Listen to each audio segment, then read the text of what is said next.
Bienvenue à tous, de retour sur Emerging Valley 2021 pour cette session de lancement du programme REA Bridge Africa en association avec Business France et le ministère des Affaires étrangères français. Je suis Emmanuel Noutari, le délégué général du réseau Anima, qui va accompagner la modération de cette session. Depuis 2 ans, sur le continent africain, dans 15 pays très exactement, le ministère des Affaires étrangères via les ambassades a appuyé la création de réseaux d'entrepreneurs en Afrique. Ça a été fait sous l'impulsion du Conseil présidentiel pour l'Afrique qu'il avait suggéré au président de la République. C'était présent dans son discours de Ouagadougou en 2017. Ces réseaux sont aujourd'hui en phase de maturation et le projet REA Bridge Africa est venu pour mettre en lien ces réseaux, favoriser l'internationalisation d'entreprises, les coopérations entre ces réseaux sur le continent africain et puis leur coopération également avec l'écosystème français. On est très heureux, après quelques mois de travail sur ce projet, de venir le présenter ici à Emerging Valley.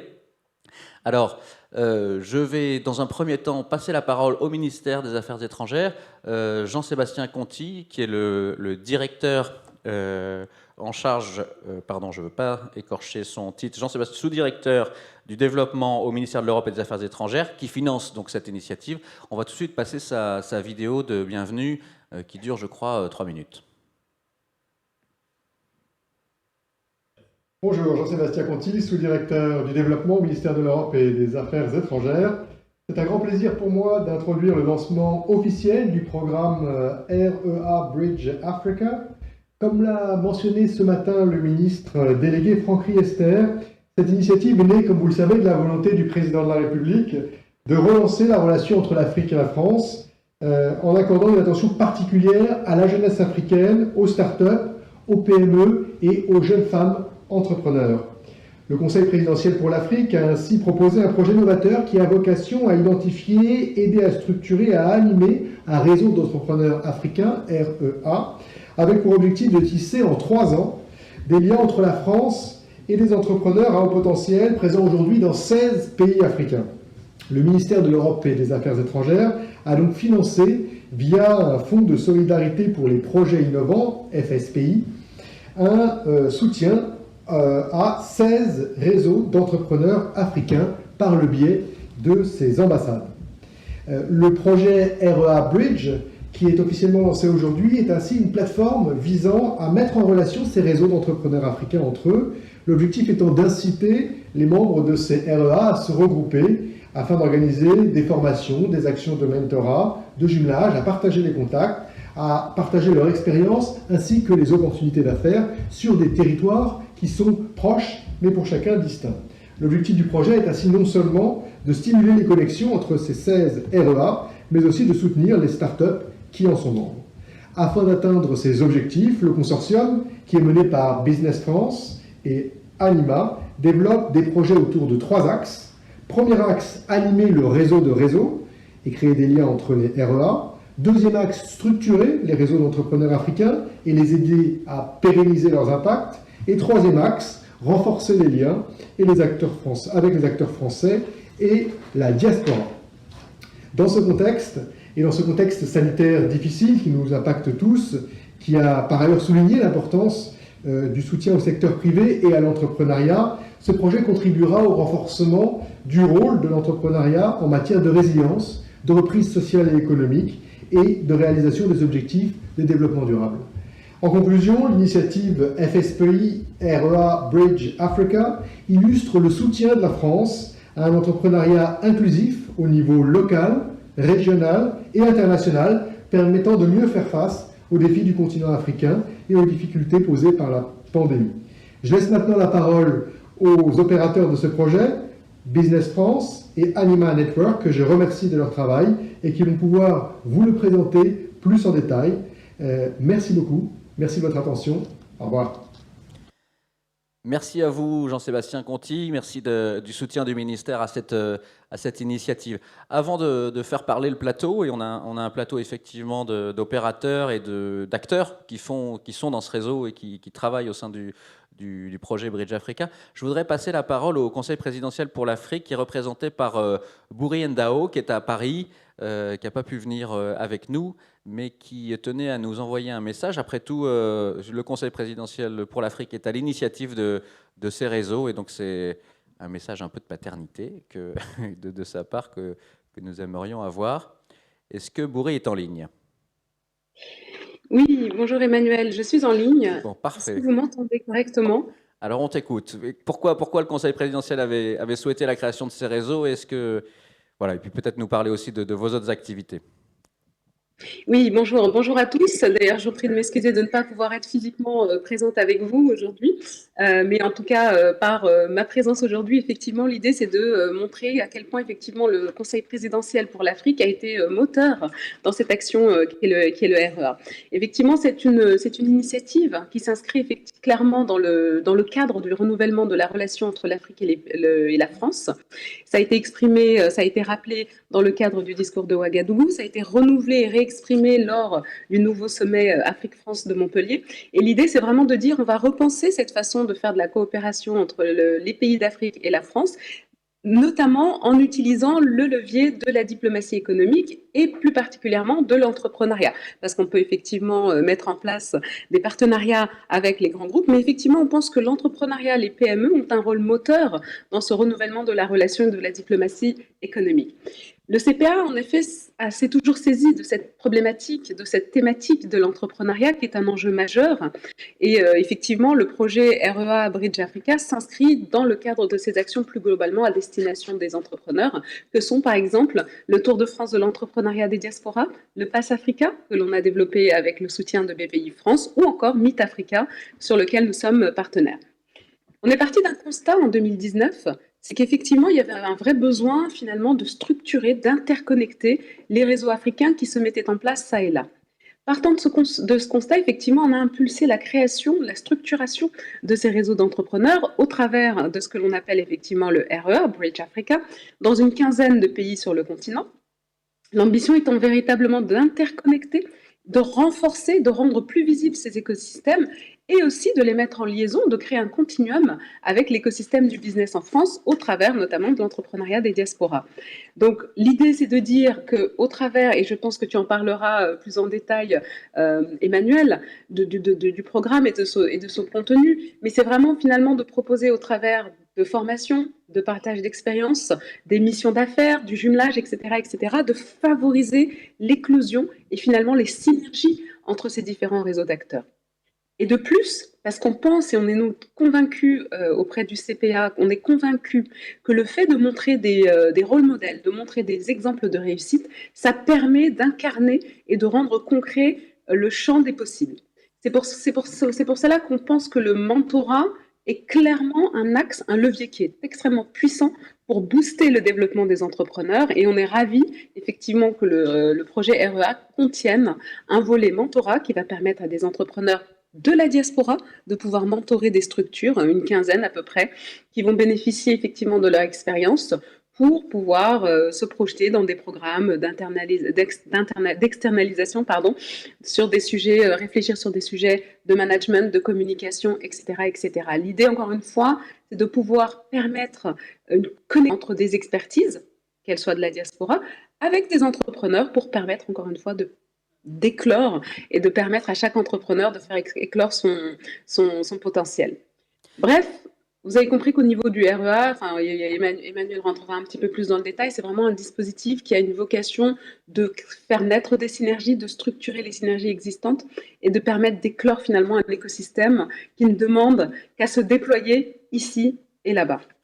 Merci beaucoup, Bourré. Concrètement, et pourquoi est-ce qu'on est particulièrement fiers de ce programme au sein du CPA? C'est que, comme on le disait, ça illustre bien la méthodologie qui est celle du CPA. C'est une méthodologie qui consiste à partir d'un constat de besoins qui sont révélés par les entrepreneurs, par le terrain. De là, effectivement, d'adjoindre les volontés, les forces vives. En l'occurrence, c'était celle du ministère de l'Europe et des Affaires étrangères au travers notamment de ces ambassades, comme il a été rappelé, qui se sont mobilisées pour faire naître ces initiatives de REA au niveau des ambassades localement. Derrière, effectivement, se sont adossées les compétences et la mise en œuvre pratique de Business France et d'Anima. Donc concrètement, le CPA, c'est l'idéation. Ensuite, on vient adjoindre des forces et des compétences au niveau des acteurs, des partenariats et des partenaires institutionnels sur laquelle vient s'adosser l'expertise des opérateurs pour la mise en œuvre pratique. Donc, je trouve que le REA est une très bonne illustration de ce que est capable de développer, de mobiliser le CPA en alliant ses forces, donc à ses différents partenaires, chacun effectivement apportant son expertise, son savoir-faire au service des entrepreneurs de la diaspora, au service des entrepreneurs africains pour faire émerger des talents, des success stories qui, on le sait et on le pense, en inspireront beaucoup d'autres. Donc voilà concrètement en quelques mots Merci ce Boris. que représente pour nous, pour le CPA, l'initiative REA Bridge Africa. Merci beaucoup, Boris. On se rejoint beaucoup, le réseau Anima, avec ton discours sur la fabrique de solutions à partir d'un diagnostic, essayer de mettre ensemble les bons partenaires pour monter des solutions. Et donc, reste avec nous parce qu'on a justement autour de la table des témoignages concrets d'acteurs qui incarnent ces rôles modèles que tu appelles. Avant de passer la parole justement à ces témoins et à ces acteurs du réseau, je vais passer la parole à Philippe Hivergnot, qui est le directeur de la coopération internationale chez Business France, qui est le pilote du projet REA Bridge Africa. Alors, on nous a donné les objectifs, on nous a donné les grandes lignes, mais est-ce que tu peux nous parler, Philippe, s'il te plaît, des instruments, c'est-à-dire des activités qui sont mises en œuvre dans ce projet ? Oui, bonjour à tous et à toutes. Merci Emmanuel. Je vais essayer d'être assez bref parce que je crois que le plus intéressant, c'est effectivement d'entendre les témoignages des principaux bénéficiaires. Je voudrais simplement préciser 3 points. Alors, le premier, les membres du consortium, donc le consortium qui anime ce projet, comme cela a été dit, c'est une association entre Business France et Anima. Alors, pourquoi ces 2 partenaires ? Business France, vous nous connaissez probablement, c'est l'agence de promotion et de développement du commerce pour la France, à la fois dans le sens promotion des exportations, promotion des investissements. L'Afrique est une priorité de Business France depuis maintenant plusieurs années.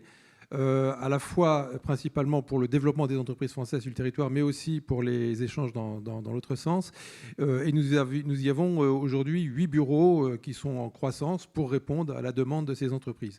Donc c'est, je dirais, l'atout que nous apportont à ce consortium, avec notamment un point important sur lequel on viendra dans les activités, qui est l'organisation du sommet Ambition Africa tous les ans, dont la prochaine édition sera à l'automne 2022.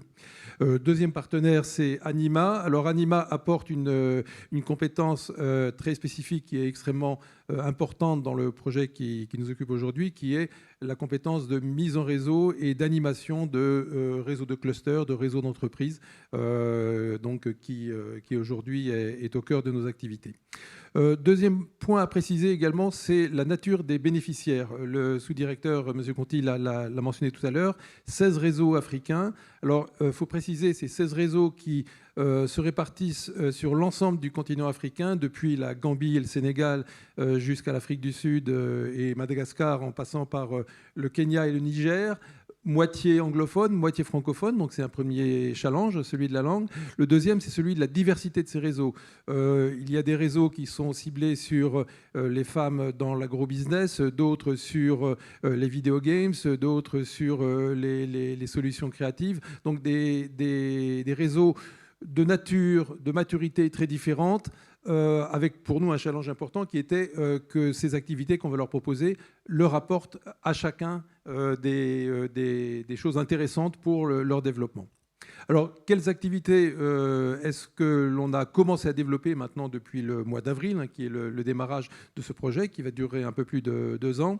La première, c'est effectivement la mise en réseau, que ces réseaux se connaissent, apprennent à se connaître entre eux, à dialoguer entre eux et identifier les sujets sur lesquels ils auraient des sujets de convergence, soit pour travailler ensemble à développer des solutions, soit pour s'inspirer des bonnes pratiques ou des bonnes solutions développées par les uns et par les autres.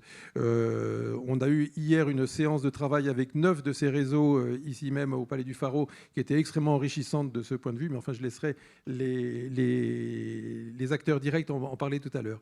Le deuxième grande activité, comme ça a été mentionné, c'est l'activité de mentorat, c'est-à-dire proposer, alors non plus aux animateurs de réseau, mais plutôt aux entrepreneurs qui sont soutenus par ces réseaux, des activités de mentorat. Et mon voisin va en parler plus en détail et mieux que moi tout de suite.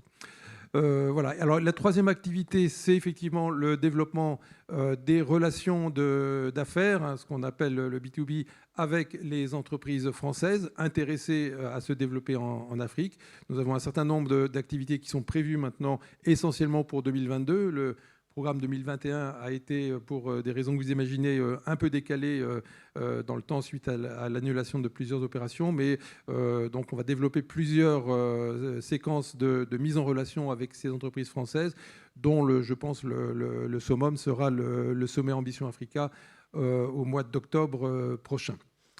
Merci Philippe. Voilà. Sur ce, donc effectivement, je crois que le mieux, c'est d'entendre maintenant les témoins et les bénéficiaires de ce projet. Merci beaucoup Philippe. Non, je te presse parce que le temps avance. On va tout de suite passer la parole à Pierrick Chabi qui est à mes côtés, à ma gauche, qui est mentor dans le projet justement. On a lancé le programme de mentorat hier. Enfin, tu viens d'être matché, disons, avec un entrepreneur hier.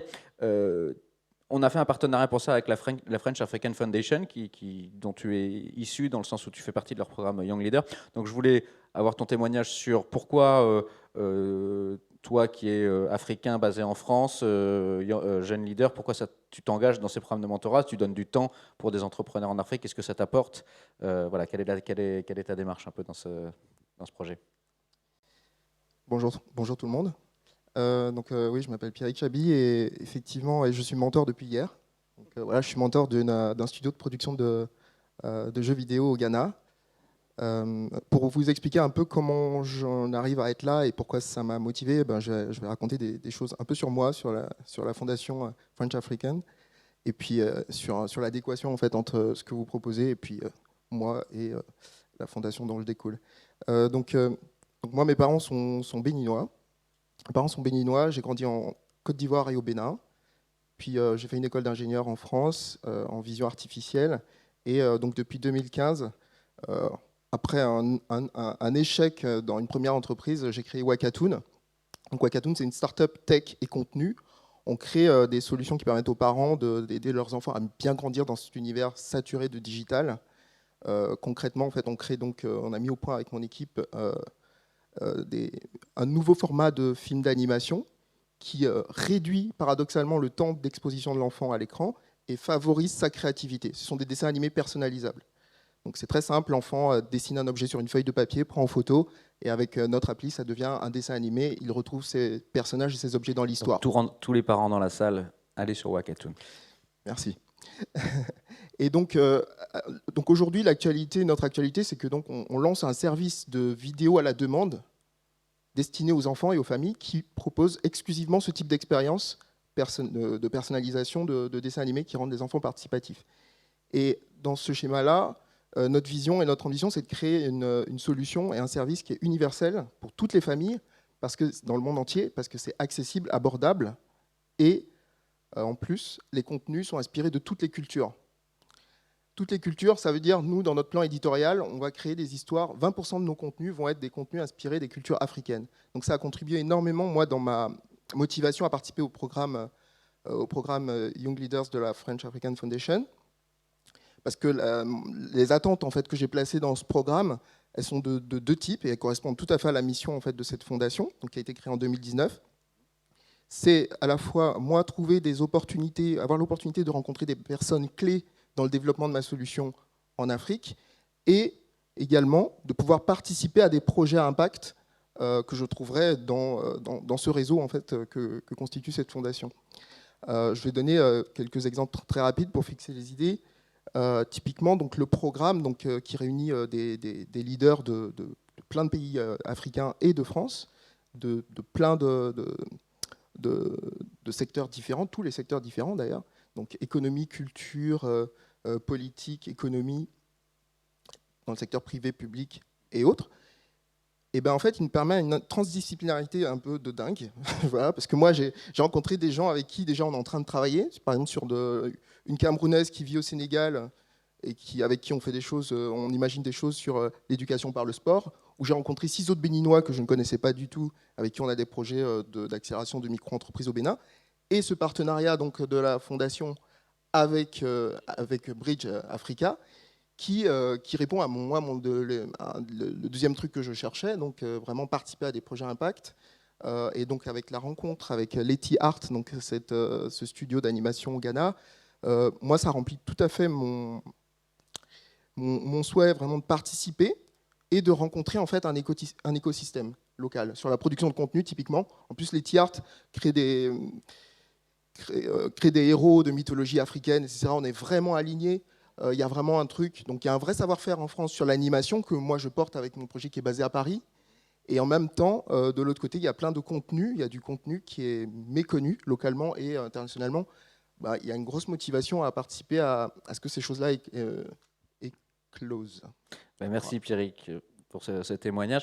Non, mais je crois que c'est ça aussi le but du mentorat, c'est que c'est pas seulement donner à un entrepreneur, mais c'est qu'on reçoit en même temps et qu'on apprend. Et ça, on le vit quand on expérience ce mentorat. Je recommande vraiment ceux qui ont envie de se lancer dans ce genre d'expérience.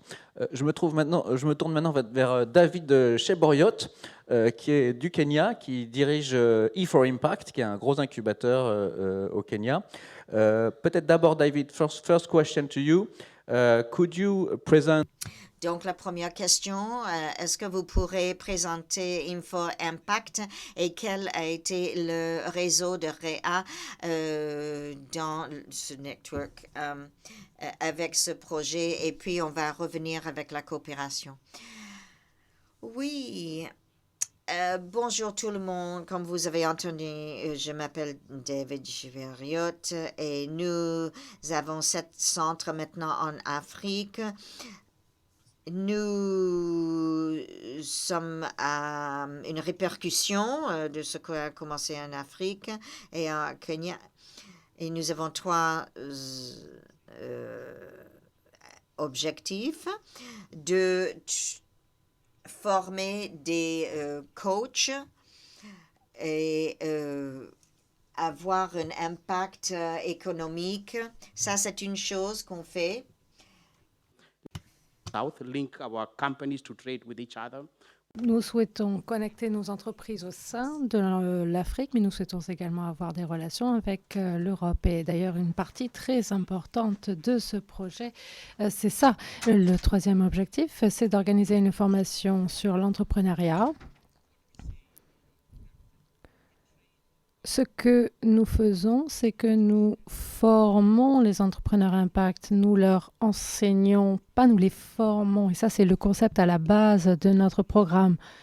Nous transmettons, parce qu'en général, on transmet des connaissances, mais on ne forme pas les gens à devenir des entrepreneurs. Et nous, ce qu'on fait, justement, c'est former les entrepreneurs, les former d'une façon différente, les former de façon à ce qu'ils puissent agir.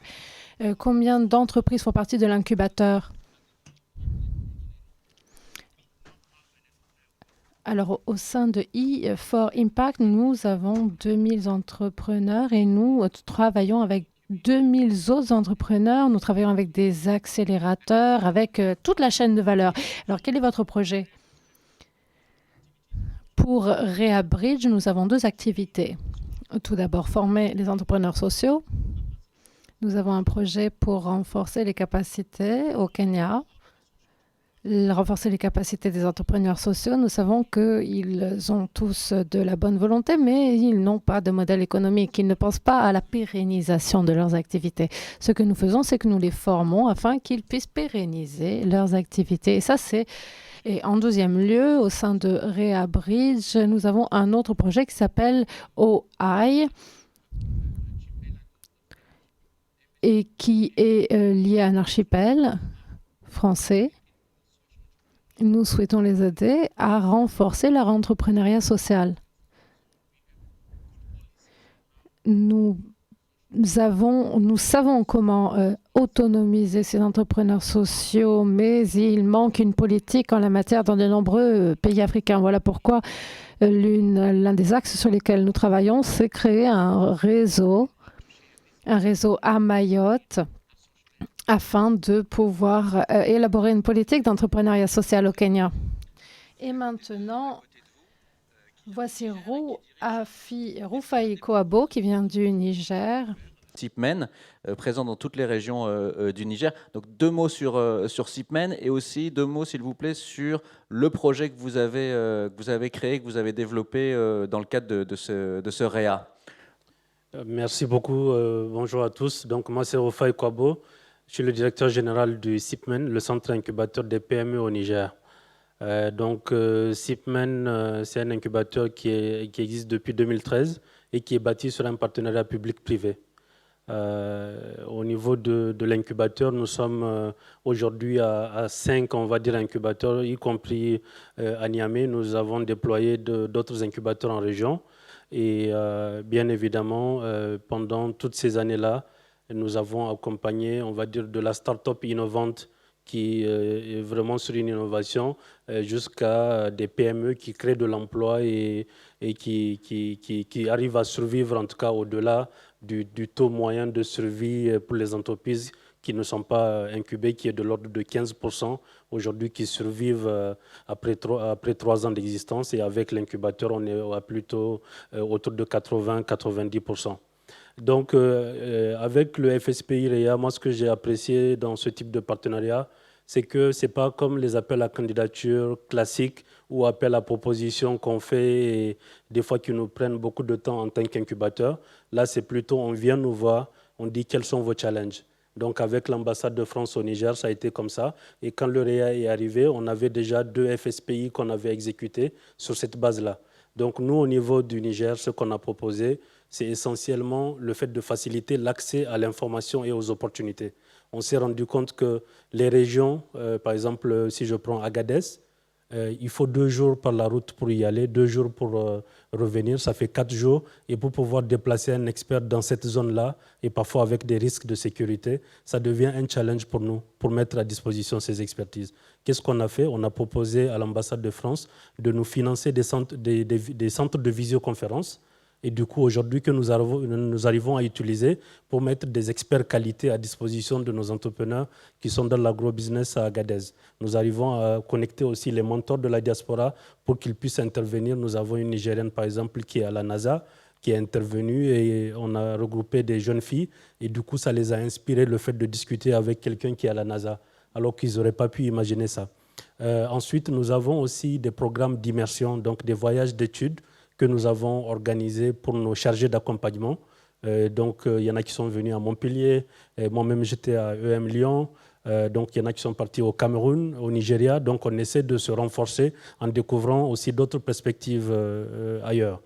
Et ensuite, nous avons aussi organisé des réseaux d'entrepreneurs dans toutes les régions du Niger pour que ces entrepreneurs-là soient des relais d'information et des opportunités auprès des autres jeunes qui, je le pense, ont le plus besoin en fait de nous, c'est-à-dire les jeunes issus des milieux ruraux, ceux qui sont vraiment confrontés aux défis sécuritaires au quotidien, ceux qui sont confrontés aux défis migratoires.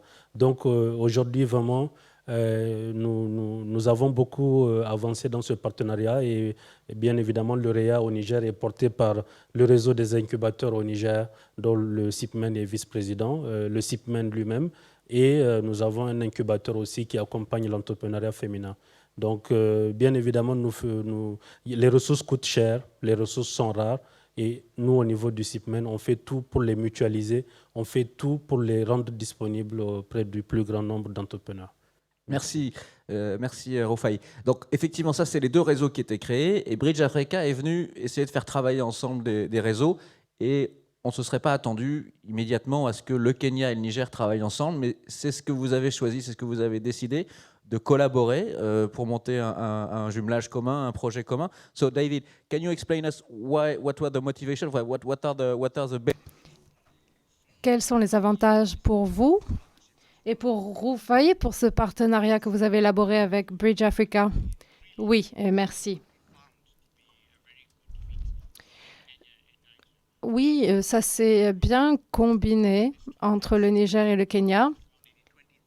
Et nous savions que le projet de Rufai avait donc cet incubateur depuis plus longtemps que nous. Et ils ont réussi à commercialiser plusieurs des services d'incubateurs. Et c'est une chose que nous n'avions pas encore fait. Donc, si vous avez un accélérateur ou un incubateur en Afrique, le problème, c'est la pérennisation des activités. Donc, ils ont commercialisé une partie des services. Ils ont également proposé des frais d'adhésion, des frais pour payer les services. Et le Kenya est donc considéré comme un centre, un écosystème de start-up. Mais nous avons beaucoup à apprendre de nos collaborateurs. Et voilà comment notre collaboration peut nous aider à avancer. Mais d'un autre côté, nous pouvons également leur apporter quelque chose. Nous pouvons leur apporter des contacts des investisseurs parce qu'on dit que l'Afrique est le centre de l'investissement à impact.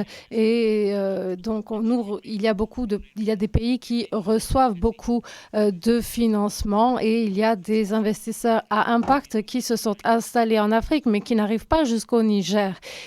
Mais voilà, maintenant, nous avons un bon réseau et nous pouvons donc présenter notre pays à ces investisseurs à impact. Et c'est d'ailleurs ce que nous souhaitons faire. Nous souhaitons créer des dialogues. Nous souhaitons présenter nos collègues du Niger à ces investisseurs. Enfin, la dernière chose que nous avons fait ensemble, c'est que il y a des entrepreneurs au Niger, au Kenya et dans les autres pays du REA. Eh bien, ces entrepreneurs veulent accéder aussi au marché européen. Et grâce à ce projet du REA Bridge Africa, nous pouvons créer des ponts avec le marché européen. Nous avons donc 3 avantages à mettre sur la table. Il y a aussi l'autre sujet, un sujet plus long terme, plus politique, qui est lié un peu à l'environnement des affaires.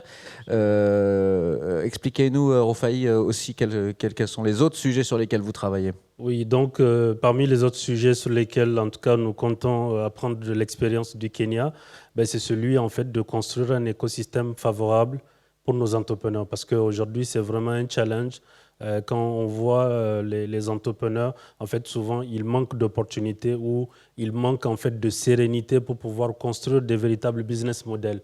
Donc, il y a les impôts tout de suite qui pointent en fait le nez. Nous avons beaucoup, on va dire, de problématiques. Aujourd'hui, nous espérons que nous pourrons travailler sur l'adoption d'un Startup Act en 2022 au Niger. Donc, j'espère, par exemple, avoir une visite d'une délégation nigérienne d'officiels qui pourrait aller au Kenya pour voir comment en fait cela s'est fait et surtout pour qu'on ne réinvente pas la roue et qu'on puisse venir appliquer ça rapidement et commencer à tester, on va dire, les impacts. Et bien évidemment, l'autre sujet, c'est de voir ensemble comment nous pouvons attaquer le marché de l'export et bien évidemment dans la partie agro-business. Aujourd'hui, comme vous le savez, nous avons le défi lié au changement climatique. Moi-même, je suis entrepreneur dans l'agro. J'ai connu 2 inondations et une sécheresse en 18 mois. Donc aujourd'hui, je me sens le devoir de trouver des moyens efficaces pour accompagner nos entrepreneurs dans l'agro et pouvoir faire de l'agriculture dans un environnement maîtrisé. Bien évidemment, il y a la question aussi des financements. Donc le venture capitaliste, on en a besoin en fait. Parce que quand vous voyez, souvent, on demande à nos entrepreneurs en fait, de prendre des risques à 400 millions, à 500 millions. Ce n'est pas possible. Parce que quand ils ont les premiers échecs, après, ils sont tellement démoralisés qu'ils n'arrivent plus à relancer la machine. Donc tout ça, je pense qu'il faut que les investisseurs à impact, on puisse les amener là où vraiment on peut avoir de l'impact. Et je pense que c'est bien dans le désert sahélien du Niger. Non, c'est très smart cette alliance Kenya-Niger pour essayer de driver des investissements vers d'autres pays quand ils sont effectivement au Kenya, qui est un des 4 pays les plus attractifs pour le financement des startups. Merci à tous pour votre participation. On le voit, accès aux autres marchés africains, échange d'expériences, accès au marché français, apprentissage mutuel entre entrepreneurs. Je vous remercie pour votre participation. Philippe, tu veux dire un petit mot? Je te vois prendre ton micro. Oui, je voudrais juste souligner un point qui est important. Là, Roufaï et David nous ont expliqué ce qu'ils ont développé. Ça a été développé au travers de contacts qui, au départ, ont été essentiellement virtuels, puisqu'il n'y avait pas de possibilité de voyager, mais qui se sont vraiment concrétisés lors d'une première opération physique qu'on a eue au Cap à l'occasion d'Africa Arena il y a environ un mois, qui ont permis d'élaborer ce projet de jumelage. Et ça, c'est un point important. On a travaillé depuis 8 mois dans un contexte essentiellement virtuel. On commence à revenir à des opérations physiques. Et je voudrais souligner l'importance, lorsqu'on essaye de développer des relations de réseau, d'avoir des occasions de rencontres physiques, même si le virtuel permet un certain nombre de choses, mais certainement pas tout. Et à ce propos, je voudrais vraiment remercier les organisateurs d'Emerging Valley de nous avoir donné l'occasion de cette première grande opération, puisqu'on a 9 des réseaux sur 15 qui sont présents aujourd'hui, et qui est notre première véritable occasion de réunion physique de l'ensemble des bénéficiaires. Not to mention the visa. Sans parler du visa, Il faut donner des visas. Et donc ça, on le voit bien tous les jours. Pour que ça marche, il faut qu'on puisse voyager. Merci Philippe, merci Pierrick, merci David et merci Roufaï. À vous la parole, Emerging Valley. Et merci encore pour votre accueil pour présenter ce projet Bridge Africa. Emmanuel, si tu me permets juste un très rapide mot de conclusion, c'est Tao. Donc juste pour vous féliciter à la fois effectivement Emerging Valley pour ce rendez-vous qui est devenu, je crois, incontournable dans le paysage des affaires franco-africains. Bravo à Samir pour cette initiative. Remercier effectivement nos témoins, effectivement nos amis kenyans, nos amis nigérians pour vos actions concrètes au quotidien pour les entrepreneurs. Bravo. Vous êtes vraiment une source d'inspiration pour de nombreux entrepreneurs et je ne peux que vous exhorter à continuer. Et sachez qu'effectivement, les opérateurs, Business France, Anima, les institutionnels, le Conseil présidentiel pour l'Afrique, le ministère des Affaires étrangères sont à vos côtés pour soutenir ces entrepreneurs de la diaspora, ces entrepreneurs africains, pour permettre à toutes les énergies et tous les potentiels de s'exprimer encore et toujours, que ce soit ici ou là-bas. Merci Bouri. Voilà, à très bientôt et on est à votre disposition pour des échanges à la fin de la session. Merci.